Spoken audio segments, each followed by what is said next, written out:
காவிரியில் புதிய அணை கட்ட அனுமதி வழங்கவில்லை என தெரிவிக்கப்பட்டுள்ளது. காவிரி ஆற்றின் குறுக்கே புதிய அணையை கட்டுவதற்கு ஒன்றிய அரசு இதுவரை எந்த ஒப்புதலையும் வழங்கவில்லை என்றும் நாடாளுமன்றத்தில் ஒன்றிய நீர்வளத்துறை அமைச்சகம் விளக்கம் அளித்துள்ளது.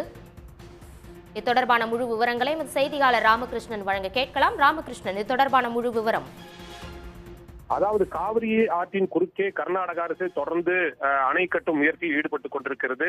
ஆனால் தமிழக அரசை பொறுத்தவரையில் அதற்கு எதிர்ப்பு தெரிவித்து உச்சநீதிமன்றத்தில் வழக்குகளும் தொடரப்பட்டிருக்கின்றன. இந்த நிலையில் நாடாளுமன்றத்தினுடைய மாநிலங்களவை எம்பியாக இருக்கின்ற எஸ். கல்யாண சுந்தரம் அவர்கள் காவிரி ஆற்றின் குறுக்கே புதிய அணை கட்டுவதற்கு மத்திய அரசு ஏதேனும் கர்நாடக அரசுக்கு ஒப்புதல்கள் வழங்கி இருக்கிறதா, இது மட்டும் இல்லாமல் காவிரி ஆற்றின் கீழ்ப்பாசன வசதி பெறக்கூடிய மாநிலங்களான தமிழ்நாடு, கேரளம் மற்றும் புதுச்சேரி ஆகிய மாநிலங்களினுடைய உரிமைகளை பாதுகாக்க மத்திய நீர்வளத்துறை அமைச்சகம் என்னென்ன நடவடிக்கைகள் எடுத்திருக்கிறது என்பது குறித்து எழுத்துப்பூர்வமாக பதிலளிக்க வேண்டும் என்று கேள்வி எழுப்பியிருந்தார். இதற்கு மத்திய நீர்வளத்துறை இணை அமைச்சர் ராஜ்பூஷன் சௌத்ரி என்பவர் பதிலளித்திருக்கிறார்.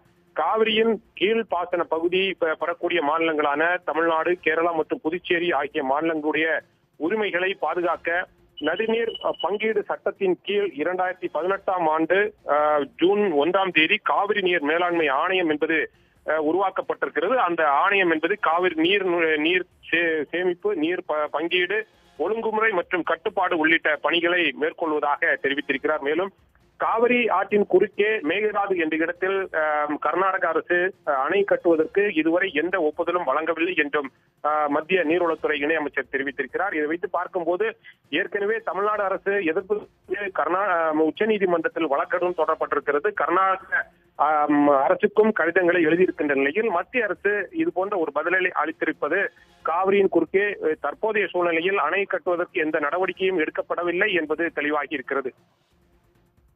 உங்கள் விரிவான தகவல்களுக்கு நன்றி ராமகிருஷ்ணன். உடனுக்குடன் செய்திகளை தெரிந்து கொள்ள சன் நியூஸ் பெல் ஐகானை கிளிக் பண்ணுங்க.